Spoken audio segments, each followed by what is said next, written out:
देश के सभी केंद्रीय विश्वविद्यालयों में 2022-23 सत्र से ग्रेजुएशन में एडमिशन के लिए छात्रों को कॉमन एंट्रेंस टेस्ट देना होगा। 12वीं के मार्क्स की अहमियत अब नहीं रहेगी। एक बहुत बड़ा फैसला लिया है यूजीसी ने, और इसी पर बात करने के लिए मेरे साथ यूनिवर्सिटी ग्रांट कमीशन यूजीसी के चेयरमैन प्रोफेसर जगदीश कुमार हैं।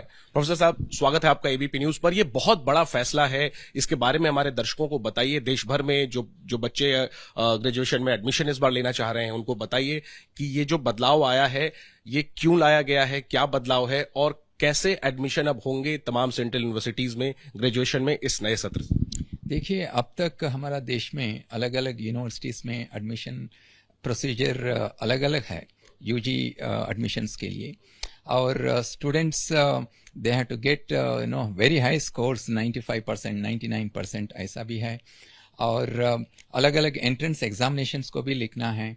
तो हम क्या डिसाइड किया यूजीसी में, as एनविसेज्ड in NEP 2020, to have one entrance examination for all UG programs across the country. तो इसके बारे में हम पहले एक कमेटी को बना दिया, और कमेटी काम करने के बाद इसका रिकमेंडेशंस दिया। एग्जामिनेशन का स्ट्रक्चर क्या होना चाहिए, कौन सा सब्जेक्ट्स में करना चाहिए, ये पूरा रिकमेंडेशंस देने के बाद हम स्टेक होल्डर्स से फीडबैक भी लिया। ये पूरा करने के बाद हम एक यूनिवर्सिटी एंट्रेंस टेस्ट के लिए, कॉमन यूनिवर्सिटी एंट्रेंस टेस्ट के लिए हम एक निर्णय लिया। कल ही हम अनाउंस किया कि 2022-23 यूजी एडमिशंस के लिए in all central universities CUET is compulsory. और देखिए, CUET will give the students A level playing ground. अब इतना स्ट्रेस नहीं होगा स्टूडेंट्स को 99% +2 में अचीव करने के लिए। मेरा उम्मीद ये है कि CUET इंट्रोड्यूस करने के बाद स्टूडेंट्स ने लर्निंग के ऊपर ज़्यादा कॉन्सेंट्रेट करेगा, not on the percentage of marks that they want to get. आप ये कह रहे हैं कि जैसा हम देखते थे एडमिशन के समय में, ग्रेजुएशन में एडमिशन के समय में, और खासतौर पे दिल्ली यूनिवर्सिटी के कुछ 2-4 कॉलेज हैं कि वहां पर जो एडमिशन था वो 99% तक कट ऑफ जारी होता था। क्या इन्हीं वजहों से ये एंट्रेंस टेस्ट का फैसला लिया गया, और क्या अब ये नहीं होगा? ऐसा नहीं। From the point of the students, students had to apply for different entrance examinations. They had to apply to different places. So if there is one common entrance examination, students will have less stress. And also, the syllabus for the entrance exams also is varying from university to university. अब हम क्या किया, the syllabus for the entrance examination will be only the 12th standard NCERT specified syllabus. और entrance test में हम students का critical thinking और ability to synthesize information, comprehension, all these abilities will be tested. Unlike in the +2 examination, where even the rote learning may be tested and people may get very highly inflated marks, CUET will test the real potential of the students for getting admission in the UG programs. So therefore, I feel that from the student perspective and also from the parents perspective, it will be less stressful activity for the students. साहब, number की जो race है उस सवाल पे मैं फिर आऊंगा, लेकिन फिलहाल मेरे मन में ये सवाल आ रहा है, और बच्चों के मन में भी सवाल, उनके माता पिता के मन में सवाल होगा कि एंट्रेंस टेस्ट में पूछा क्या जाएगा। 12वीं की परीक्षा तो सिलेबस है, स्कूल है और परीक्षा होती आ रही है, सब कुछ है, नोट्स और सब बच्चों के पास सब मटेरियल होता है परीक्षा की तैयारी करने के लिए। लेकिन ये जो आप लोग एंट्रेंस टेस्ट इस बार से इंट्रोड्यूस करने वाले हैं, इसमें पूछेंगे क्या? Okay. So in 1st April, NTA will put out all the syllabus for different domain subjects. देखिए, CUET में एक तो कंपलसरी लैंग्वेज पेपर होगा, और up to 6 domain specific subjects students can write the examination. Earlier, I think it used to be 4 domain subjects for some of the central universities which were conducting the common examination, but now the choice is much more. और जो programmes, under graduate programmes हैं, जैसा foreign languages, BA German language, BA French, वो subjects में भी students exams लिख सकते हैं।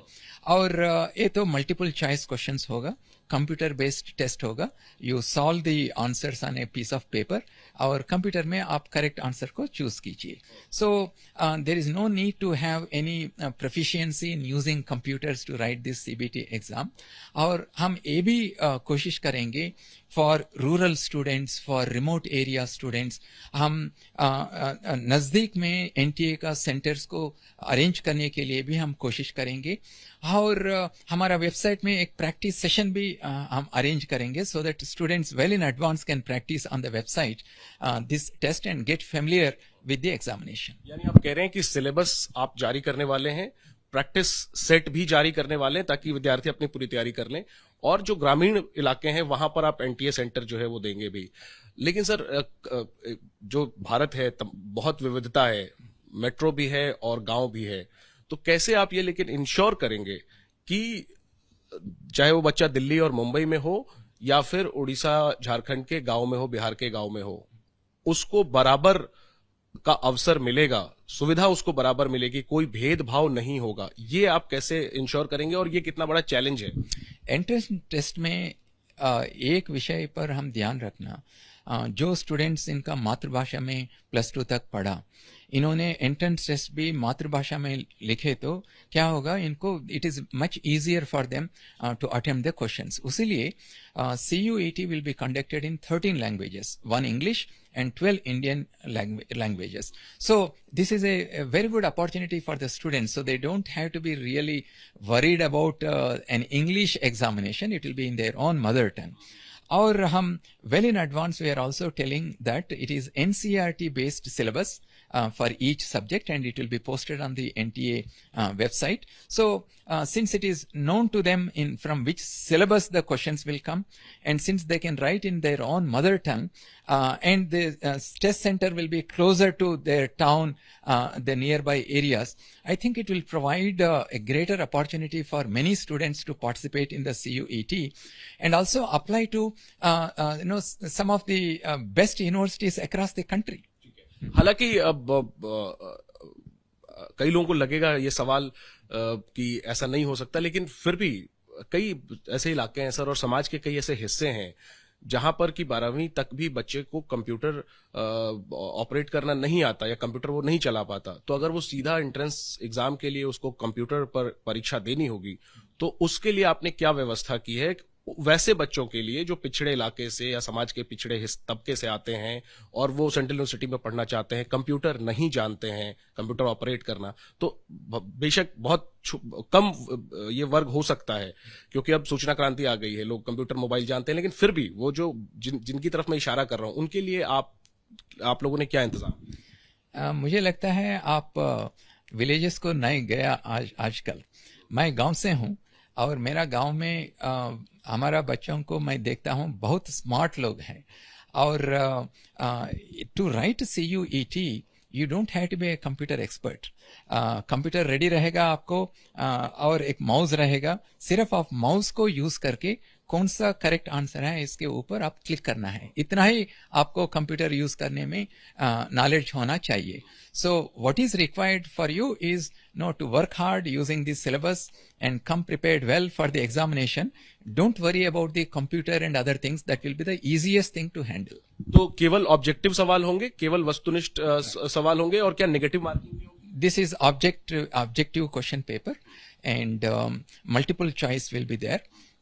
There will be some negative marking also, and these details will be announced by NTA on the website. एक और सवाल मेरे मन में आ रहा है सर कि जैसे हम दिल्ली यूनिवर्सिटी का ही जिक्र करें तो या तमाम विश्वविद्यालयों में कई ऐसे बच्चे हैं जो देख नहीं सकते, कई ऐसे बच्चे हैं जो अलग अलग प्रकार की विकलांगता का शिकार है. दिव्यांग बच्चों के लिए मैं पूछना चाह रहा हूं कि उनके लिए क्या व्यवस्था है? देखिए, ये तो बहुत इम्पोर्टेंट क्वेश्चन है. हमारा फिजिकली चैलेंज्ड स्टूडेंट्स जो है इनका सुविधा के लिए भी हम अरेंज करेंगे जैसा हम कर रहे हैं. इनका सपोर्ट जो है इनके साथ लाएगा एग्जाम को. और those who cannot see, for example, the helping person can click on the screen. अब जो अरेंजमेंट्स है वो अरेंजमेंट्स तो कंटिन्यू होगा और डेफिनेटली हम इनके ऊपर ध्यान रखेंगे और जो हम करना है वो जरूर करेंगे. 12वीं की परीक्षा में बड़ी संख्या में लाखों बच्चे परीक्षा देते हैं और मुझे लगता है कि उतनी ही बड़ी तादाद में ये एंट्रेंस टेस्ट भी देने जा रहे हैं। तो आप लोगों के लिए ये कितना बड़ा चैलेंज है ये एग्जाम कंडक्ट करना, और आपको क्या लगता है कि क्या पूरी तैयारी है? हालांकि जाहिर सी बात है पूरी तैयारी के बाद आपने ऐलान किया है, लेकिन चैलेंज कितना बड़ा है और इसके लिए क्या तैयारियां की गई? देखिए, ये एग्ज़ाम CUET ने नेशनल टेस्टिंग एजेंसी कंडक्ट करेगा, एनटीए तो एक बहुत अच्छी प्रोफेशनल ऑर्गेनाइजेशन है। अभी तो JEE और नीट एग्जाम्स को भी पूरा देश में वो कंडक्ट कर रहे हैं, बहुत एक्सपीरियंस लोग हैं। I think that there will be no problem at all in conducting this exam because we have a lot of experience, and NTA is a growing organization. We are also gaining lot of experience in conducting these examinations.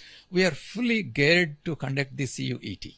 और किसी प्रकार का भ्रष्टाचार ना हो, paper leak की शिकायतें देश भर के अलग अलग इलाकों से आती हैं, क्योंकि ये बच्चों के भविष्य का सवाल है, तो इसको लेकर के आपने क्या व्यवस्था की है? पेपर लीक की बात हम करें या फिर किसी को अनड्यू एडवांटेज किसी को मिल जाए, मतलब पूरा जो प्रोसेस है इसमें बेहतर टैलेंट ही आगे आ पाएगा, इसको आप कैसे इंश्योर करें? देखिए, ऑलरेडी एनटीए सभी प्रोसीजर्स को इम्प्लीमेंट किया। नीट में, जेईई में जो प्रोसीजर्स है इम्पर्सनेशन को अवॉइड करने के लिए और चीटिंग अवॉइड करने के लिए हमारा पास टेक्नोलॉजी बेस्ड सॉल्यूशंस हैं और इन्विजिलेटर्स भी हैं, प्रॉपर चेकिंग भी होता है। This is something that we take very seriously and we will make sure that no such malpractices will happen in CUET. तो साहब, कुल 45 सेंट्रल यूनिवर्सिटीज हैं, तो क्या सभी सेंट्रल यूनिवर्सिटीज में सभी कोर्सेज में अब कॉमन एंट्रेंस टेस्ट के जरिए ही एडमिशन होगा? क्योंकि कई ऐसे सब्जेक्ट्स हैं जैसे फाइन आर्ट है, म्यूजिक है, इसका एग्जाम आप कैसे लेंगे? देखिए, 2022-23 में एडमिशन्स में सभी सेंट्रल यूनिवर्सिटीज को CUET कंपलसरी है यूजी प्रोग्राम्स में एडमिशन करने के लिए। और जैसा आप बताया, फाइन आर्ट्स हो, थिएटर हो, डांस, म्यूजिक हो, इसमें हम कह रहे हैं अभी जो प्रैक्टिस है, आप प्रैक्टिकल एग्जाम कंडक्ट करेंगे, नहीं तो इंटरव्यू करेंगे, अभी भी आप कर सकते हैं। कुछ परसेंटेज ऑफ मार्क्स इंटरव्यू और परफॉर्मेंस को आप दे सकते हैं ए सब्जेक्ट्स में, और the remaining marks will be based on CUET. A combination of these two will be there only in these subjects, fine arts, theater and such subjects. ऐसे इन क्षेत्रों में बच्चों को कोटा भी होता है, बच्चों का अलग अलग कॉलेजों में अलग अलग कोर्सेज में, तो क्या वो बरकरार रहेगा इस कॉमन एंट्रेंस टेस्ट के बाद? देखिए, जो एडमिशन प्रोसेस अभी यूनिवर्सिटीज में, इसमें कोई चेंजेस नहीं आएगा। कुछ यूनिवर्सिटीज में माइनॉरिटी इंस्टीट्यूशंस हो, कुछ इंस्टीट्यूशंस में माइनॉरिटी स्टूडेंट्स को रिजर्वेशंस है और कुछ यूनिवर्सिटीज में लोकल स्टूडेंट्स को रिजर्वेशन है। जैसा विश्व भारती में 2 स्कूल्स है, वो स्कूल्स में बच्चों जो पढ़ेगा +2 पास होगा, इनको ऑटोमेटिकली एडमिशन मिलता है अंडर ग्रेजुएट प्रोग्राम में। हम कह रहे हैं ये रिजर्वेशंस तो रहेगा, लेकिन सिर्फ आप क्या करना है, जो रिजर्वेशन पार्ट है वो स्टूडेंट्स भी CUET लिख के CUET के आधार पर इनको एडमिशन देना है, और जो जनरल सीट्स हैं इसको भी CUET तो कंपलसरी है। 2-3 सवाल और मेरे पास हैं। क्या कोई एज का भी लिमिट है ग्रेजुएशन में एडमिशन के लिए, या फिर किसी भी उम्र के बच्चे, या फिर अगर हम कहें कि अगर कोई 40 के पार व्यक्ति भी ये एंट्रेंस देना चाहे ग्रेजुएशन में एडमिशन के लिए, तो क्या उसका कुछ नंबर भी कटेगा, या क्या, मतलब इसको लेकर के क्या प्रावधान है? देखिए, CUET और admission process in the university दोनों अलग अलग है। CUET लिखने के बाद स्टूडेंट्स यूनिवर्सिटी को अप्लाई करेंगे, मेरे पास CUET है ए सब्जेक्ट में, और it is up to the university to decide any cutoff marks for the +2 and also decide the age. जो existing policies है वो continue होते रहेगा। तो सर, सवाल वही है कि क्या अब इस कॉमन एंट्रेंस टेस्ट के बाद जो ये नंबर की रेस होती थी वो पूरी तरीके से खत्म हो जाएगी, पूरी तरीके से वो लगाम उस पर लग जाएगा? जो नॉन यूनिफॉर्मिटीज था earlier, because different boards give marks in different ways, वो तो खत्म हो जाएगा CUET इंट्रोड्यूस करने के बाद, और ये स्ट्रेस भी कम हो जाएगा स्टूडेंट्स के माइंड में।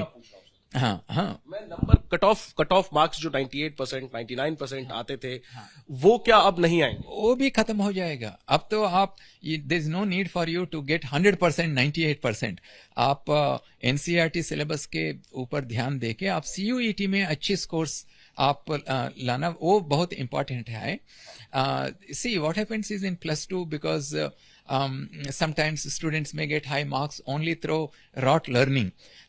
So all that will go away and there will be a level playing ground for all the students, a stress-free kind of thing. And also some people are saying that no, it will lead to coaching industry. देखिए, coaching industry will happen only if there are fewer number of seats and large number of people are applying, जैसा IIT में होता है। IIT में पूरा seats मिला के 18,000 seats हैं और 10 लाख स्टूडेंट्स अप्लाई करते हैं। लेकिन if you see the UG programs in our central university, सिर्फ DU में है 70,000 सीट्स और 48 सेंट्रल यूनिवर्सिटीज में लाखों यूजी सीट्स हैं। और even if 10 lakh people apply, it is may be 1:5 competition as against 1:50 competition. So ये मेरा अंडरस्टैंडिंग है कि कोचिंग का कोई इसमें जरूरत नहीं होगा। सिर्फ you focus on the NCERT syllabus, prepare well and come for the examination. कहा जा रहा है कि स्कूल की अहमियत कम हो जाएगी, स्कूल की जो शिक्षा है उसकी अहमियत कम हो जाएगी, कुछ लोगों का ऐसा मानना है इस कॉमन इंटरेस्ट टेस्ट से। देखिए, you still have to use the +2 marks as a criteria for admission in UG admissions. So some universities may fix at 60%, some universities may fix at 70%, because they are all autonomous organizations. So the attention on +2 will still be there. So therefore, my understanding is that students have to focus both on their +2 examinations in order to get certain percentage of marks, not necessarily 98%, 100%, and they also have to focus on the entrance examination. तो आखिरी में sir पूछ रहा हूं कि जो आप कह रहे हैं कि कॉलेजेस मिनिमम क्राइटेरिया रख सकती हैं, क्या वो मिनिमम क्राइटेरिया मार्क्स का 95% भी हो सकता है, 96% भी हो सकता है? मतलब मैं पूछने का मतलब ये कि क्या यूजीसी कोई कॉलेजेस जो कट ऑफ जारी करते हैं उसका कट ऑफ भी जारी करेगा क्या, कि मिनिमम इतने मार्क्स के ऊपर आप मिनिमम क्राइटेरिया नहीं रख सकते? All that I am saying is that the colleges have to use the +2 marks only as a cutoff for admission, but the actual admission will be based on CUET scores, not SRCC Shri Ram college of commerce अगर कहे कि 99% 12th में marks जरूरी ही है और उसके आगे जो हम कॉमन एंट्रेंस टेस्ट का स्कोर देखेंगे, उस परिस्थिति में यूजीसी क्या? हाँ, if any college decides to put let's say 100% cutoff and expect that they will have a lot of CUET candidates for admission, that may not happen. So But if that happens, अगर ऐसा होता है, no, that's a hypothetical question. I know from practical experience, because I was also organizing chairman for GATE examination in IIT system. If you put in +2 very high cutoff marks, then you will not get enough candidates. So it has to be a reasonable value, maybe 60%, maybe 65%, but not mindless 99% and 100% cutoffs. आखिरी में कब इसका form आएगा sir? परीक्षा कब होगी और क्या एक ही परीक्षा होगी? क्योंकि हम आईआईटी में ही अगर देखें एंट्रेंस टेस्ट में तो एक से ज्यादा परीक्षाएं होती हैं, एक से ज्यादा बार अवसर मिलता है। इस बार आप लोगों ने क्या सोचा है?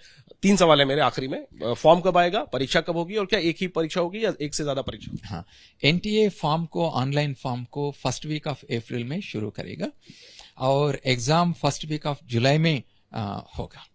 एक ही परीक्षा होगी या एक से ज्यादा? इस साल हम एक ही परीक्षा कंडक्ट करने के लिए निर्णय लिया, लेकिन आगे समय में हम मल्टीपल एग्जाम्स भी कंडक्ट करने के लिए कोशिश करेंगे, so that students will not have much stress, students do not have to feel that they tried only in once entrance test and they could not get a good score.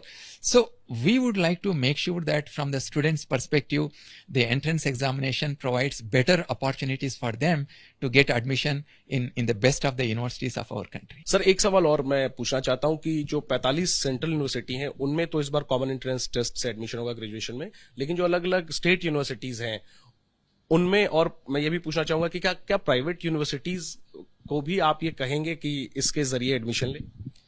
मैं ये कहना चाहता हूँ, please think from the students perspective. Joining in CUET is good for the students. So इसीलिए हम कह रहे हैं सभी private universities, deemed to be universities, state universities भी CUET स्कोर्स को यूज करके एडमिशन दिए तो स्टूडेंट्स को अच्छा रहेगा। So it is my belief और मेरा उम्मीद है कि सभी यूनिवर्सिटीज CUET को यूज करके यूजी एडमिशंस को कंडक्ट करेंगे। इस बार लेकिन केंद्रीय विश्वविद्यालयों में जरूरी होगा, स्टेट यूनिवर्सिटीज में जरूरी नहीं होगा। Correct. UGC has decided that in all central universities इस साल और आगे साल भी CUET कंपलसरी है यूजी एडमिशंस में। और आगे स्टेट यूनिवर्सिटीज में भी जो यूजीसी फंडेड हैं उनमें भी ये हो सकता है, ये भी आपकी मैं यही कह रहा हूं कि think from the student's perspective. Why should any university refuse to join CUET if you are for the welfare of the students? Mandatory किया जाएगा सर स्टेट यूनिवर्सिटीज और यूनिवर्सिटी? देखिए, बिना मैंडेटरी भी इनका सोशल रेस्पॉन्सिबिलिटी है। CUET कोर्स को use करके एडमिशन देना इनका सोशल रेस्पॉन्सिबिलिटी है और ए स्टूडेंट का बेनिफिट के लिए हम कर रहे हैं। तो क्यों any university why should it refuse from using the CUET? Mandatory करना भी एक ऑप्शन है आने वाले समय। उसीलिए मैं कह रहा हूं, think about your social responsibility as an educational institute. Don't think everything to be made mandatory. On your own also you should do good things for the students. बहुत बहुत धन्यवाद प्रोफेसर जगदीश कुमार समय देने के लिए। तो यूजीसी के चेयरमैन प्रोफेसर जगदीश कुमार ने विस्तार से बताया है कि क्यों ये फैसला लिया गया है कि ग्रेजुएशन के स्तर पर तमाम जो सेंट्रल यूनिवर्सिटीज हैं उसमें अब नंबर के 12वीं के अंकों के आधार पर नहीं बल्कि कॉमन एंट्रेंस टेस्ट में जो स्कोर करेंगे छात्र उसके आधार पर एडमिशन होगा। देश में अलग अलग विश्वविद्यालय, अलग अलग बोर्ड हैं, अलग अलग विविधता है और सबसे ज्यादा जो कट ऑफ की रेस कई कॉलेजों में होती है उन तमाम चीजों पर अब लगाम लगेगी और छात्रों को राहत मिलेगी। नजरें इसी बात पर रहेंगी कि किस तरह ये पूरी प्रक्रिया पालन की जाती है और छात्रों को जो परेशानियां आएंगी उनका निराकरण कैसे किया जाता है। कैमरा पर्सन मनीष उनियाल के साथ जैनेंद्र, ABP न्यूज, दिल्ली।